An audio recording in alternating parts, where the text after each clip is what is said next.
How to use Microsoft Loop to manage your projects. In this video, I will show you how can you easily manage your projects using Microsoft Loop. So without any delay, let's get into it. For that, firstly open any one of the application where you want to use the loop to manage your schedules and projects. After that, simply go to the calendar and you can create a new task. Simply go to progress tracker and click on new. Add details and click on OK. Now, if you want to cross out some of the schedule which you have already been up to, simply click on it and then it will be completed.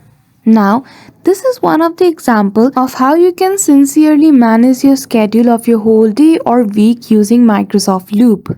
Now, one of the magnificent features of this application is that it can accept messages in standard coding programming languages like JavaScript, HTML, Java, and so on.